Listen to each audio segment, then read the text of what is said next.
What if everything we think we know about the universe, about consciousness, about even our own bodies, is fundamentally incomplete? What if the very tools we use to understand reality, while incredibly powerful in their own right, are actually blinding us to its deepest, most profound truths? We're not talking about abstract philosophical musings here. These questions lie at the very heart of the groundbreaking work of an extraordinary individual we're about to explore today. That's right. Today, we have the unique privilege of taking a truly deep dive into the insights of Wolfgang Smith. He was a brilliant scientist, a mathematician, and a physicist who recently passed away at the age of 94. His life's work was dedicated to bridging the often separated worlds of cutting-edge modern science with ancient wisdom traditions, like philosophy and profound spirituality. He offered a singular vision that few others have managed to articulate so clearly and comprehensively. And his passing gives us this incredible opportunity to reflect on the lasting legacy of his thought. Our mission in this deep dive is to guide you through his most compelling ideas.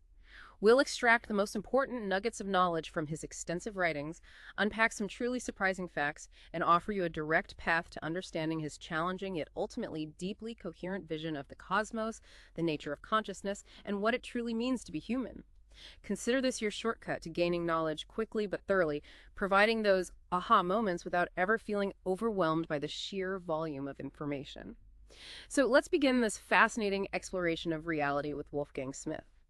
To truly grasp Wolfgang Smith's vision, we have to start with what he considered his central foundational idea, the concept of the tripartite cosmos. This isn't just an abstract philosophical notion. For Smith, it's the fundamental inherent structure of reality itself, woven into the very fabric of existence. And he argued that recognizing this structure, truly comprehending its implications, is absolutely crucial if we ever hope to achieve what he called a deeper science, or a genuine understanding of the universe. Precisely. Smith posits three distinct yet profoundly interconnected levels of reality. The first, and highest, is what he terms the avetal plane. This is a realm that exists entirely beyond both space and time.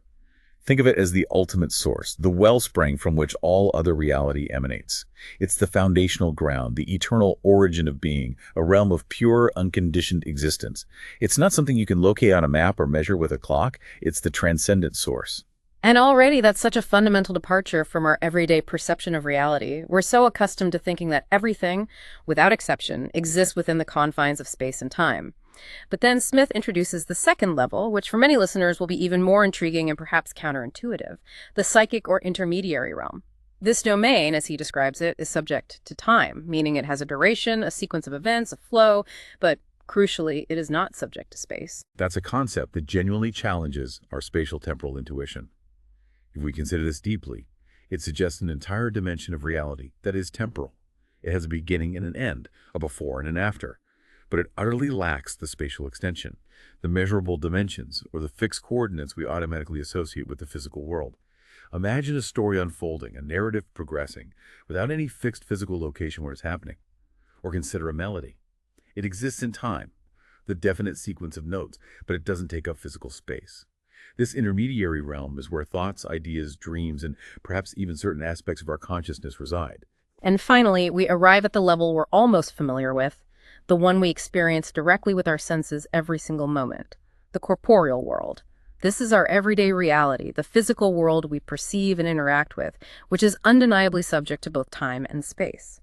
So, to recap, you have this profound nested hierarchy, the avaternal as the eternal transcendent source, the psychic as the realm subject to time but not space, and the corporeal as the world subject to both time and space.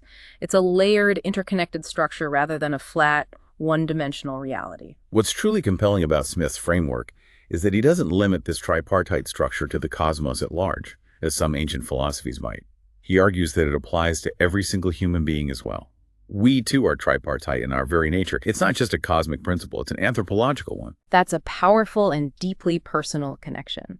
So how does he break down our own three levels? He uses traditional terminology that resonates with ancient wisdom traditions. First, there's our corpus, which is our physical body, our flesh and bones, our material form. This is clearly linked to that corporeal realm we just discussed, the world of space and time. Then there's our anima, which refers to our soul or mind, our psychic realm, encompassing our emotions, thoughts, memories, and individual personality. This is what he associates with that intermediary level subject to time, as our thoughts and feelings unfold in sequence, but not a space, as you can't physically point to where your thought resides. And finally, our spiritus, our spirit, is connected to that highest, eternal, or avaternal realm existing entirely beyond time. This raises an important question for many who might think of these as separate compartments. Are these three distinct parts like three separate boxes, or are they integrated? Smith is incredibly clear on this point, and it's vital to his understanding. They are not three separate entities floating around independently. They form one irreducible wholeness. It's like a single, unified organism, a singular person, composed of these three integrated levels, much like a plant has roots, a stem, and leaves, yet it's one plant. You don't have a separate corporeal you and a spiritual you existing in isolation. You are a singular person, yet you encompass these three profound dimensions of being. And this really highlights why, for Smith, understanding this tripartite nature is absolutely essential for what he calls a deeper science.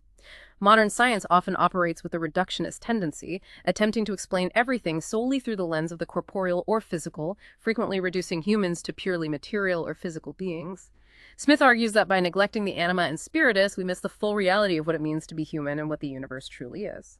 This model profoundly expands our view of human existence, recognizing dimensions that modern materialism often overlooks. Building on this cosmic understanding, Smith delves into how different major traditions view the cosmos, showcasing his incredible ability to synthesize diverse knowledge and highlight profound distinctions. He offers a striking contrast between the Vedic and Christian outlooks. Let's start with the Vedic outlook. Smith describes their cosmos as fundamentally cyclic, an unending process of creation, preservation, and dissolution. He puts it beautifully, saying it goes on and on like a sine curve that has no beginning and no end. It's an eternal oscillation, a cosmic breath. But here's the crucial and perhaps startling part for many listeners. In the Vedic view, this cosmos, despite its vastness and endless cycles, has no inherent purpose. That's a radical departure from many Western traditions that assume an inherent telos, or purpose, for creation. The Vedic guru, Smith explains, would typically answer the question, what is the purpose of the cosmos? With a simple and direct, there is none. Furthermore, the cosmos in this view is ultimately considered unreal or illusory, what's often called Maya. Smith uses a powerful analogy to convey this. When you see a snake in the room and you recoil in fear, why should you ask where the snake came from? What species is it? How long is it? Save yourself the trouble and realize that there is no snake. It was an illusion. The point is that the ultimate reality lies beyond the cosmos, which is not truly existent in the deepest sense. Wow. So the goal of Vedic spiritual practice, then, is essentially to get out of this cosmos, to transcend its illusory nature and achieve union with Brahman, or God. This is because, in this philosophy, the cosmos plays no role in that ultimate spiritual purpose. It's a cyclical, beginningless, endless process, and ultimately it's just not ultimate reality. It's a stage, an appearance, not the true home of the soul. Now, compare that to the Christian outlook, which Smith describes as radically different in its fundamental premise regarding creation. In the Christian view, the cosmos does have reality. It was put there by God and was put there for a purpose. It's not an illusion to be escaped, but a creation with divine intentionality. And he uses a wonderfully relatable analogy for this. The cosmos is like a school. A school is built and exists to teach students, right? Its purpose is pedagogical. Once that educational purpose is fulfilled, you don't need the school anymore. You might even tear it down. So within Christian theology, the cosmos is a temporary, purposeful creation that will eventually come to an end, for example, at the second coming of Christ. Once its divine purpose has been fulfilled, once the lessons are learned and the spiritual journey within it is complete. This contrast between an unending, purposeless, and ultimately illusory cosmos versus a purposeful, finite creation with a divine beginning and end is profound. It shapes everything from our understanding of our place in the universe to our ultimate destiny and spiritual aims. Yet what's truly fascinating here, and a testament to Smith's synthetic genius, is his observation that Platonist cosmology and Vedic cosmology are fundamentally one and the same in their underlying structural understanding of reality, specifically their recognition of this tripartite cosmos. Even while their ultimate theological conclusions about the cosmos's purpose and an ultimate end might differ dramatically, this shared foundational understanding of reality's layered structure is, for Smith, a key to unlocking deeper truths. So we've meticulously laid the groundwork for this incredible tripartite view of reality, from the cosmos down to our very being. Now, let's shift gears and see how Wolfgang Smith takes this profound understanding and applies it to one of the biggest, most enduring mysteries in modern science: quantum mechanics. Because, as most physicists would tell you, the physical universe at its most fundamental subatomic level is utterly different from our everyday perception or even the predictable laws of classical physics we learned in school. It behaves in ways that defy common sense. Indeed. In the realm of quantum mechanics, a particle isn't a tiny solid ball at a specific location, like a billiard ball. Instead, its state is described by what's called a wave function. This means a quantum particle is not at any particular point at any given moment. Its wave function describes a probabilistic cloud of where it might be, extending across space, indicating a probability that it's just about anywhere in the universe. What's even stranger and experimentally verified is that in certain setups, like the famous double slit experiment, a single particle can seemingly multilocate, meaning it appears to pass through two slits at the same time, simultaneously, only resolving to one point when observed. This is a world of possibilities, potentials, and inherent ambiguity. It's truly mind-bending to wrap your head around. You're talking about a world where particles don't have definite properties until they're measured, existing in a kind of quantum fog. But here's where the real mystery kicks in: what physicists call the measurement problem. The moment you perform an act of measurement or observation on this multi-locating probabilistic quantum state, it instantly collapses into a definite, localized, classical state. The particle suddenly appears at a fixed position with a definite momentum. How this miracle takes place, this instantaneous transition from possibility to concrete reality, has been an open question for leading physicists since the very birth of quantum mechanics in 1926. It's the core enigma, the Achilles heel of quantum mechanics. And this is precisely where Wolfgang Smith, drawing on his tripartite ontology, steps in with his groundbreaking solution, detailed meticulously in his book, The Quantum Enigma. He proposes two key ideas that, frankly, revolutionize how we think about this problem and, by extension, the nature of reality itself. The first is a crucial distinction he makes between the corporeal world and the physical universe. Okay, let's unpack this crucial distinction for our listeners. He defines the corporeal world as the world we perceive directly with our senses, the world that is rich with qualities. This isn't just about abstract philosophical ideas. He makes a very concrete point here, for instance, saying that color is not just the thing of the mind, meaning it's not merely a subjective experience inside our heads. Instead, he posits that color is actually a quality pertaining to the corporeal world itself. It's an inherent aspect of that level of reality, not just a neural projection. Exactly. And then he defines the physical universe as the corporeal world as conceived by the physicist. The critical difference, according to Smith, is that in this reductionist conception, the rich qualities are lost, leaving only quantities. He formalized this by associating a physical object X with every corporeal object X, emphasizing that XX is merely a quantitative abstraction, a mathematical model of the richer qualitative X. This is profoundly significant because it implies that physics, by its very nature, by its methodology of measurement and quantification, is inherently dealing with a reduced version of reality. It's missing the full qualitative richness of the corporeal world, like trying to understand a masterpiece painting by only measuring the pigment molecules rather than appreciating its beauty or emotional impact. That's a truly profound implication. It suggests that physics, while incredibly powerful and accurate in its domain, isn't telling us the whole story. It's abstracting away crucial aspects of reality. And this leads directly to his second key idea, which is what he calls vertical causation. The measurement problem, as Smith sees it, is fundamentally a transition from the physical to the corporeal. You have a probabilistic quantum wave function, physical abstract, that suddenly collapses into a definite perceptible outcome, corporeal, concrete. Smith rigorously argues that this transition cannot be explained by what he terms horizontal causation, the conventional cause and effect processes known to physics, which take place sequentially in time. Horizontal causation describes how one physical event leads to another over time. So, if physics' usual time-bound cause and effect isn't working to explain this instantaneous collapse, then a different mode of causation is required. And that's where vertical causation comes in. How does he define it? It's a mode of causation that doesn't take place in time.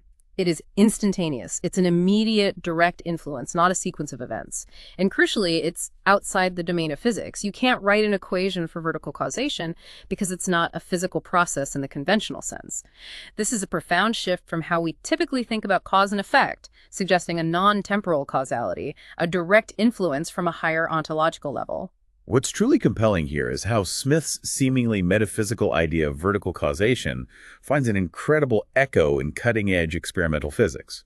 Consider the 2022 Nobel Prize in Physics. It honored experiments by Elaine Aspects, John Clauser, and Anton Zeilinger that essentially decided a long-standing debate between quantum theory and Einsteinian relativity. Here's where it gets really interesting and directly connects to Smith's insights. Einsteinian relativity famously states that nothing can move faster than the speed of light. It's a fundamental speed limit of the universe. But quantum mechanics, particularly with entangled particles, suggests something different. When you make a measurement on one particle, its entangled twin is instantly affected no matter how far apart they are. This phenomenon, often called spooky action at a distance by Einstein, implies a faster-than-light influence, seemingly contradicting relativity. The Nobel Prize-winning experiments precisely tested this conflict. They demonstrated that the instantaneous correlation predicted by quantum theory held true, even when local hidden variables were ruled out. In essence, the experiments proved that quantum theory won. They confirmed the existence of these instantaneous non-local effects, directly contradicting the classical local realism implied by Einsteinian relativity. Smith notes the immense significance of this, suggesting that the Nobel Committee waited over 30 years to issue this prize because it was a very hot potato. As he put it, by saying that quantum theory won and relativity theory lost, you're stepping on a lot of toes within the scientific community, particularly those committed to a purely local and materialist worldview. And here's Smith's incredible conclusion, which truly makes you reconsider everything. He argues that this Nobel Prize has everything to do with vertical causation. He saw it as a monumental scientific confirmation of the very type of causality he had theorized, a causality that acts instantaneously outside the conventional time-space framework. Vertical causality won, he declares, indicating that the universe operates with immediate, non-local influences that cannot be explained by horizontal, time-bound physical processes. This is a jaw-dropping connection suggesting that ancient wisdom, as interpreted by Smith, holds crucial keys to understanding even the most perplexing puzzles of modern physics. Moreover, Smith goes even further with his bold claims. He states that the mere existence of his intermediary level, that realm subject to time but not space, disproves all of Einsteinian physics at one stroke. This is because relativistic physics fundamentally posits a unified space-time continuum.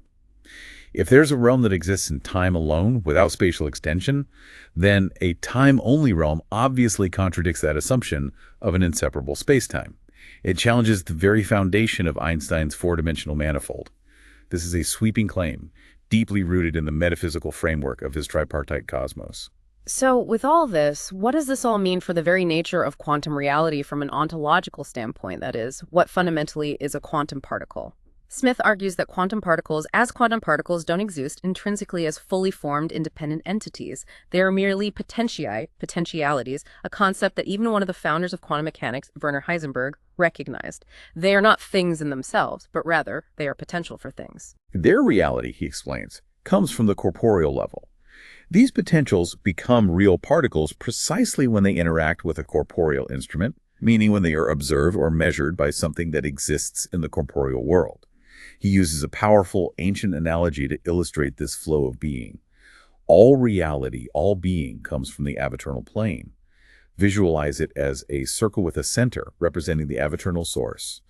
The intermediary is the interior, and then the corporeal is the actual circumference.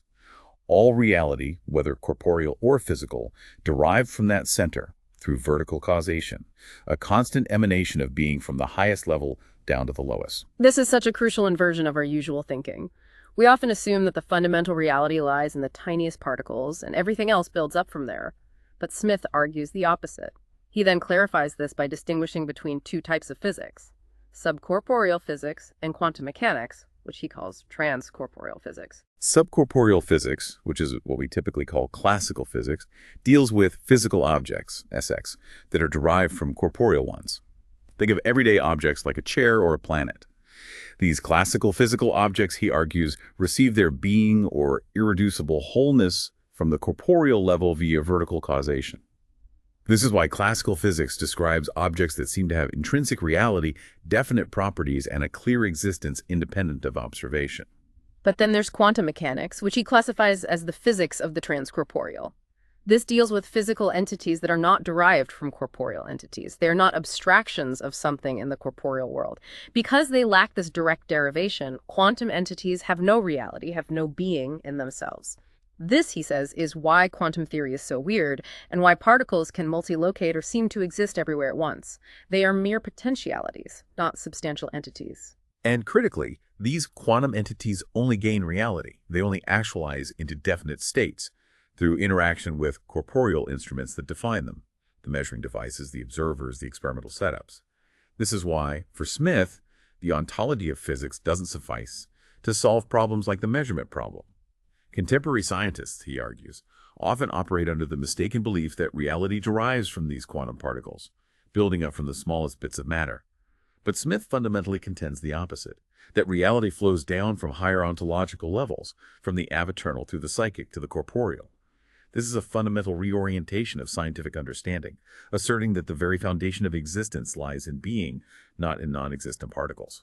If that wasn't mind-bending enough, Wolfgang Smith's insights extend deeply into the human journey, touching on fascinating and often provocative concepts like free will, the divine origin of consciousness, and the challenging yet profoundly real path of sainthood.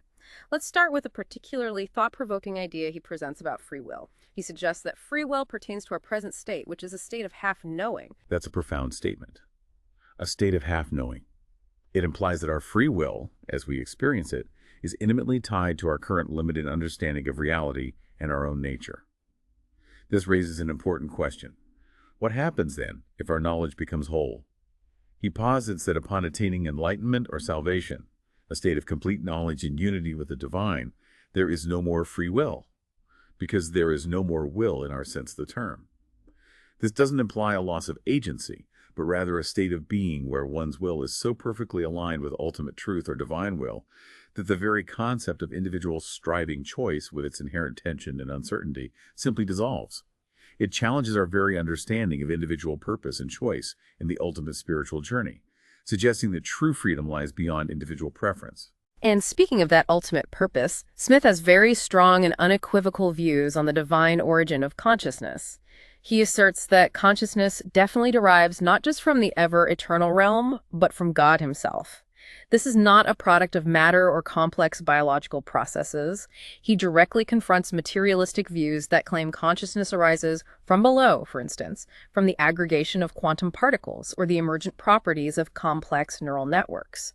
He dismisses such ideas as nonsense and a complete inversion of reality, arguing they attempt to derive the greater from the lesser. To support this assertion and ground it in a tradition, he draws on the profound Vedic insight of Sat Chit Ananda. He explains Sat as being, Chit as consciousness, and Ananda as bliss. These, he states, are three nomen Dei, three names or fundamental attributes of God. And here's the surprising and deeply interconnected point.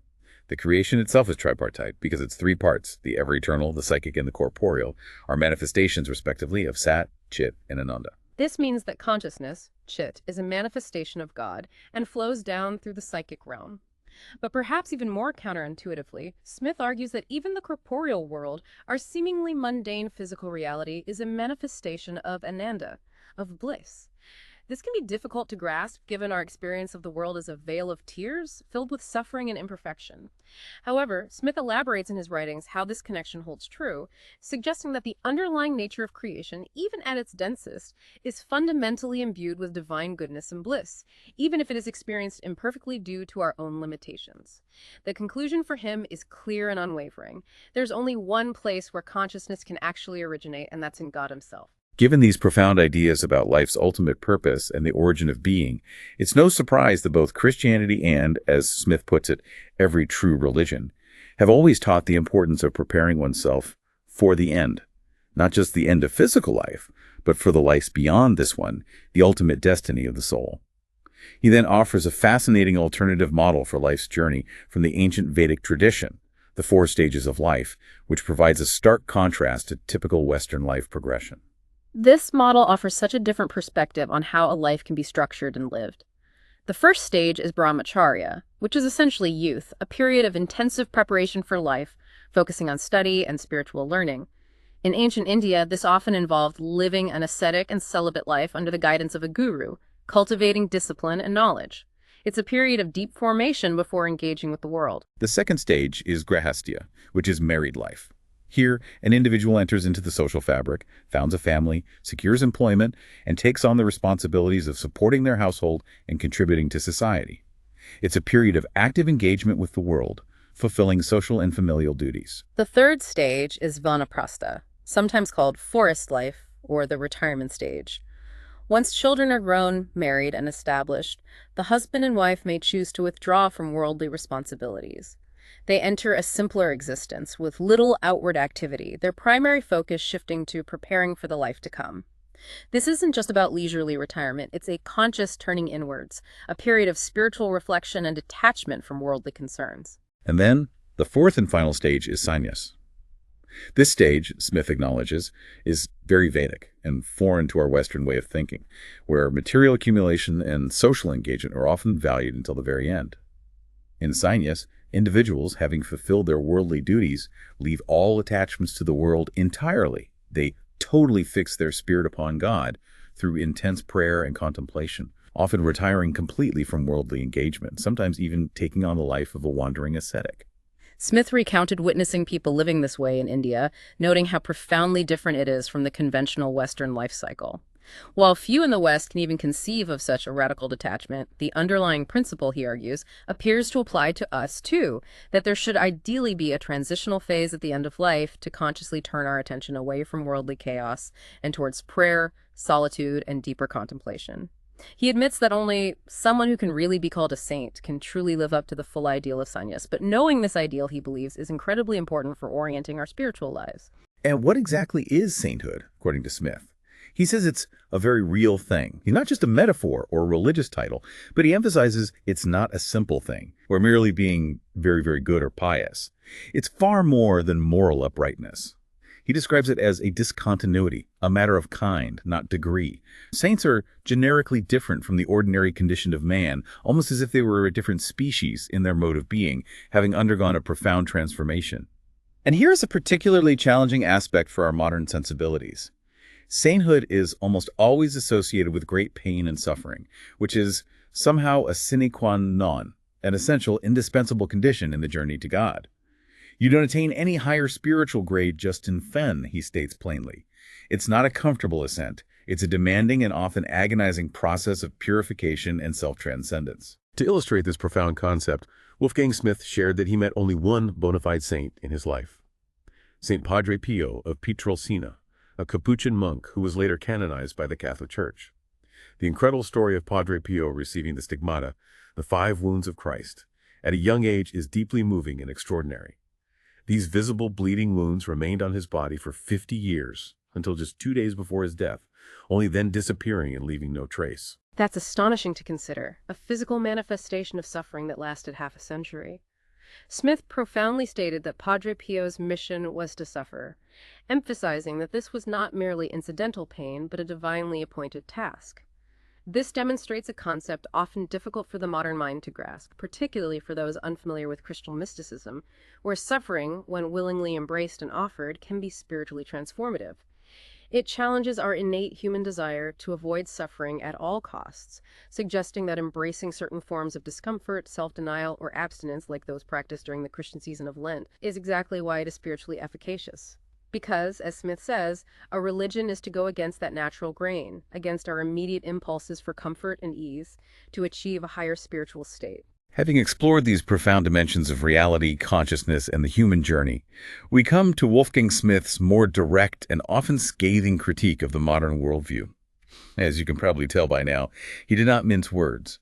He offered a truly unsparing assessment of what he calls the contemporary Weltanschauung, or worldview, prevalent in much of modern intellectual thought. He labeled it nonsense, a disease, and even poison. And the reason for this harsh judgment: he argued it is metaphysically formed on the basis of mathematical physics.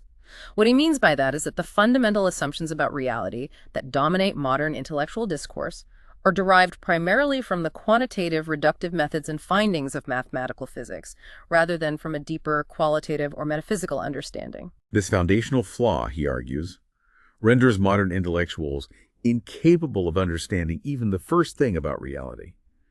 He saw this as a terrible, terrible tragedy, a profound self-deception, where we think that we know more than people ever knew, when in fact, strictly speaking, we know nothing about the deeper, essential nature of being.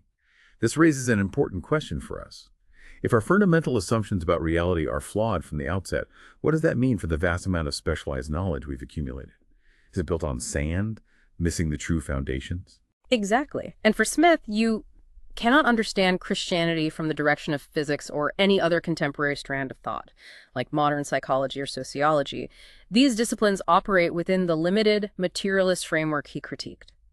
To truly grasp Christianity or any authentic spiritual tradition, one must start from the beginning, from a scriptural basis, the Old and New Testament, and the commentaries of the great Christian teachers like St. Augustine and St. Thomas Aquinas, the church fathers and mystics. This underlines his deep respect for traditional sources as primary pathways to truth, rather than filtering them through modern reductionist lenses. This stance becomes even more forceful when he addresses the theory of evolution. Wolfgang Smith takes an uncompromising position, declaring evolution a heresy and a fundamentally false doctrine, claiming no actual scientific evidence whatsoever for its core tenets. He even goes so far as to state it has been mathematically disproved since 1998, with rigorous proof. This is a powerful, non-negotiable rejection of a widely accepted scientific theory, and it's deeply rooted in his metaphysical framework, not simply a religious objection in isolation. He sees it as ultimately due to satanic forces and satanic teaching, because for him it represents a complete inversion of the tree hierarchy of being. Instead of recognizing that all being comes from above, from what I call the ever-eternal plane, and thus from God, the doctrine of evolution, in his view, posits that complex reality arises from below. It suggests that higher forms of life and consciousness emerge from simpler, inanimate matter, or even from non-existent quantum particles. He reiterates his point from earlier. Quantum particles, as quantum particles, don't exist in themselves. They are mere potentialities. Any reality they have, they obtain through contact with a corporeal entity. And ultimately, all reality descends from the ever-eternal realm through vertical causation. Therefore, for Smith, the idea that something as complex as a living organism, let alone a conscious being, could evolve from a lower, less real state without divine input from above is nonsense, complete nonsense, with no evidence for it, and theoretically, it doesn't make sense. This perspective is a direct and forceful challenge to mainstream scientific materialism, which often implicitly assumes a bottom-up view of reality. That puts our understanding of life and its origins into a completely different light. Okay, let's talk about unseen worlds and how our Western ignorance contrasts with Eastern knowledge, something Smith experienced firsthand. He points out that Westerners, despite our general ignorance of the intermediary psychic realm, actually spend a part of our life, our conscious life, in that domain, namely we enter that whenever we dream. This is such a simple yet profound observation that provides an accessible entry point to a very abstract concept. Smith highlights how our dreams demonstrate the nature of the psychic realm. In dreams, the time that we experience coincides with our temporal time, meaning you can wake up in the middle of a dream and know exactly where you were in the dream's timeline, how much time has passed within that dream. But the space that you experience in the dream state proves to be unreal. You might vividly see a castle in a dream, feel like you're walking through its halls, but the instant you wake up, you realize it was a hallucination that never was such a thing, meaning it had no spatial reality in the corporeal world. This, he says, is a rigorous, precise ontological distinction between the psychic and corporeal realms, one that we all experience, albeit unconsciously. What's fascinating here is that to enter the ever-eternal state, that highest realm of being, is not for the ordinary person. It's considered a great achievement, requiring a lifetime of endeavor, and crucially, it must be under the guidance of someone who has himself received that from a master. This highlights the importance of traditional spiritual lineages and direct transmission of knowledge, rather than mere intellectual study. And this brings us to an incredible anecdote Wolfgang Smith shared about his personal experience in India 50 years ago, demonstrating the reality of these higher states of knowledge. He recounted meeting a fakir, which he describes as a yogi with some, but not necessarily the highest, level of knowledge, sometimes using powers for more worldly, even pecuniary purposes. What happened next was truly remarkable and deeply impacted Smith. He described how the fakir knew about Smith's impending good news, the arrival of an admired person by train at 11 a.m. the next day, a detail that only Smith knew, simply by reading my mind. Smith, as a scientist, recognized this as a clear instance of telepathy, the direct transmission of thoughts. But it gets even wilder, showing a different kind of yogic power. The fakir then had Smith think of a number, say 36. Smith then held a seemingly blank piece of paper in his hand, and when he opened it, the number 36 was clearly written on it. Smith, ever the analytical mind, deduced that this involved the fakir putting that number into my mind, influencing his thought, and then using invisible ink that became visible through some subtle energetic means when he held it.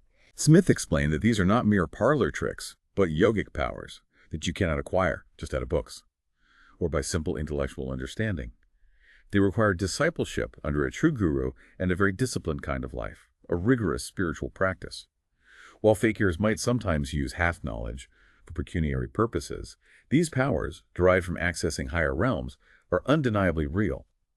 This story serves to illustrate, as Smith put it, how ignorant we are in the West about these realities, about the full dimensions of existence and human potential. In contrast, in India at that time, just about everyone knows about these things, with educated Hindus, even businessmen, casually discussing the Tribhuvana, or the three worlds. Western physical science, he lamented, doesn't even reach up to the corporeal level in its understanding of reality, let alone the psychic or avaternal. That certainly puts our scientific achievements into a completely different perspective, highlighting a significant blind spot. And speaking of ancient wisdom that Western science often overlooks, Smith highlights the Platonist and Pythagorean traditions, noting their profound connection to the Vedic. He states that they are fundamentally one and the same in their tripartite cosmology, apart from a little technical difference. This technical difference is where it gets really profound and practical. It's the rule of geometry. In the hands of the Pythagoreans and Platonists, geometry was an instrument which enabled the practicing yogi to ascend from the psychic to the ever-eternal plane. This isn't geometry as we learn it in school today, merely a mental exercise. Conceptually, geometry as a subject studied with its lines and shapes and theorems pertains to the psychic realm, the realm of thought, of mental constructs. But the truth of geometry, what it really deals with, pertains to the ever-eternal plane. For example, when you prove a theorem like the Pythagorean theorem, that theorem is something that is eternal, unchanging, true across all time and space, reflecting an ultimate perfect reality. So, because the essential truth of geometry derives from the ever-eternal plane, it can be used as an instrument for spiritual ascent. It's like a ladder of truth, a direct conduit from the mind to the eternal. This gives new and profound meaning to the famous inscription reputedly placed over the portal of Plato's Academy. Let no one ignorant of geometry enter here. Smith interprets this not as a requirement for academic knowledge or mathematical skill alone, but as a spiritual prerequisite. No one ignorant of geometry can enter here if entering means to access the ever-eternal plane. Geometry was seen as a way to train the mind to perceive eternal truths, thus preparing the soul for ascent. This ascent, however, is not a simple intellectual exercise. It's a lifetime's task, requiring discipleship under a qualified master, and, in both Vedic and Pythagorean Platonist traditions, often lifelong celibacy. It demands intense purity, focus, and dedication, demonstrating the profound discipline and transformative commitment required to access these higher states of being and knowledge. As we wrap up our deep dive into Wolfgang Smith's extraordinary thought, it's important to understand his personal perspective on approaching deep metaphysical and theological truths. He expressed a deep, almost visceral skepticism about trying to intellectually understand deep metaphysical theological truth, particularly something like the teachings of Christ, using modern intellectual frameworks. He believed it's preferable to approach these things, figuratively speaking, from the heart rather than the intellect, because attempting to dissect them purely intellectually is, in his words, like you're trying to understand the greater in terms of the lesser. The intellect, particularly one shaped by modern scientific materialism, is too limited a tool to grasp the vastness and qualitative richness of divine truths. What's particularly incisive is his critique of modern commentaries that attempt to explain profound Christian topics like divine love or eternal life, using analogies from modern science like quantum particles or God knows what. He found these attempts to be deeply misguided and ultimately reductive. He passionately argues that these truths have been transmitted from master to disciple for more than 2,000 years, using a wonderful language given by the great saints and mystics of the Church. Figures like St. Augustine, St. Thomas Aquinas, Meister Eckhart, St. Paul, and St. Maximus the Confessor. This language, developed through centuries of profound spiritual insight and contemplation, carries its own sacred weight and precision. And this raises an important question that Smith himself often posed. Why should one listen to a professor so-and-so from a modern university who might be operating from a fundamentally flawed worldview? when you have direct access to the profound wisdom of these saints and mystics. For Smith, not only is the sacred truth itself sacred, but, in a sense, the words, the language, and the conceptions which go back to the patristic era have a sacredness of their own. This reflects his profound respect for tradition and his skepticism about contemporary approaches that, he felt, diluted or even inverted these timeless truths. He saw them not as mere historical artifacts, but as living conduits to understanding reality as it truly is. What's truly fascinating here is that his entire life's mission, especially in his later years, was driven by a deep conviction to use what little energy I have left to get this message across. That message being the modern scientistic worldview, which he repeatedly stressed is not truly scientific in its deepest sense, but a philosophical stance based on science, is the polar opposite of the Vedic or Platonist understanding, and is ultimately nonsense. He passionately believed that reality and being originate from the ever-eternal plane and the tripartite divinity, which are beyond material quantification, not from non-existent quantum particles or emergent properties from below. It was a message he felt compelled to share, a profound, urgent call to reevaluate our foundational understanding of existence itself, to move beyond the limitations of modern thought and rediscover the richness of traditional metaphysics. And what an extraordinary journey it's been. We've explored Wolfgang Smith's extraordinary vision of a tripartite cosmos, from the avetal to the corporeal, challenging our most basic assumptions about existence. We've seen his revolutionary take on quantum mechanics, introducing the concept of vertical causation and connecting it directly to Nobel Prize-winning physics, suggesting a causality that operates beyond time and space. We've delved into the profound differences between Western and Eastern metaphysical understanding and truly challenged our notions of consciousness, free will, and the demanding transformative path of spiritual ascent and sainthood. His ideas aren't just abstract concepts for intellectual debate. They profoundly reshape how we understand ourselves, our purpose in this life, and the very nature of reality itself. They invite us to look at the world and at our own inner experience with a new depth of understanding, revealing a rich tapestry of existence far beyond the purely material dimensions we often confine ourselves to. So, if, as Wolfgang Smith suggested, our modern scientific worldview, while powerful in its domain, is also fundamentally blind to deeper truths because of its inherent focus on quantity over quality, on physical measurement over intrinsic qualities and divine origin, what other profound truths might be waiting for us to discover simply by changing how we choose to look at the world and by opening ourselves to wisdom traditions beyond the purely modern? We encourage you to explore Wolfgang Smith's insightful work and delve further into the rich philosophical and spiritual traditions he discussed.